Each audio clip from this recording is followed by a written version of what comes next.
maintenant notre méthode de réduction. On va utiliser notre méthode de réduction lorsque, dans nos deux équations, on n'a aucune des deux variables qui est complètement isolée. Alors, on n'a pas de x est égal à quelque chose ou y est égal à quelque chose. En ce moment, dans notre exemple, on a 15y est égal à quelque chose. Le y n'est pas isolé tout seul. Pour ce faire, notre première étape va être de venir égaliser les coefficients d'une variable dans les deux équations.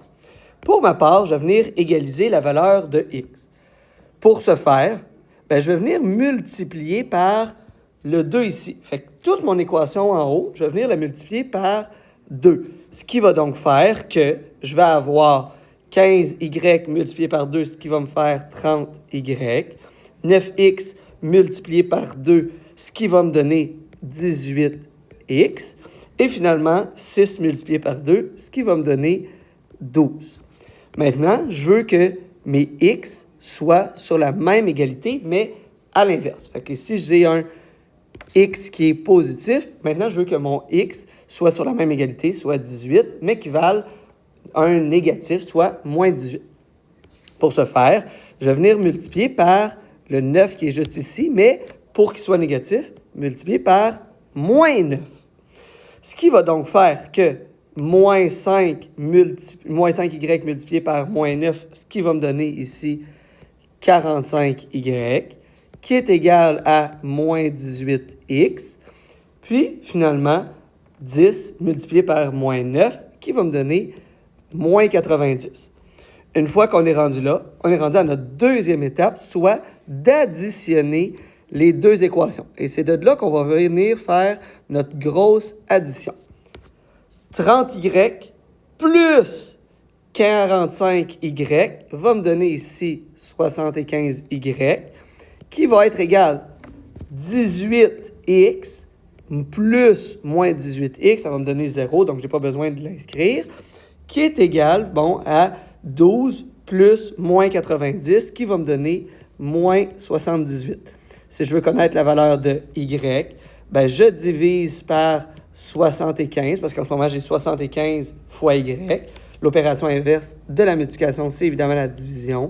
Alors, je divise par 75 des deux côtés, ce qui va me donner exactement que y vaut moins 1,04. Maintenant que j'ai trouvé la valeur de mon y, je peux trouver la valeur de x en venant remplacer le y que j'ai trouvé dans une des deux équations. Pour ma part, je vais prendre la première, soit 15y qui est égal à 9x plus 6. Ce qui va donc me donner que 15 multiplié par moins 1,04, va être égal à 9x plus 6. Une fois que je suis rendu là, moins 15 multiplié par moins 1,4, ça va me donner moins 15,6, qui est égal à 9x plus 6.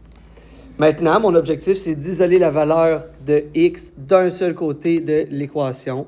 Je vais donc venir faire moins 6 des deux côtés pour qu'il me reste juste 9x d'un bord de l'équation, ce qui va me donner exactement moins 21,6. Et finalement, si je veux connaître la valeur de x, je divise par 9 des deux côtés, ce qui va donc venir me faire que x vaut moins 2,4. J'ai actuellement la jonction entre mes deux droites, soit la coordonnée de x et la coordonnée de y. Lorsque j'écris ma réponse, je vais donc venir écrire que x vaut moins 2,4, point virgule pour ne pas mélanger le lecteur, parce qu'il y a déjà un chiffre à virgule ici, et je sais que le y vaut moins 1,04. Voilà, j'ai réussi avec la méthode de réduction à résoudre mon problème, soit de trouver la jonction entre deux droites.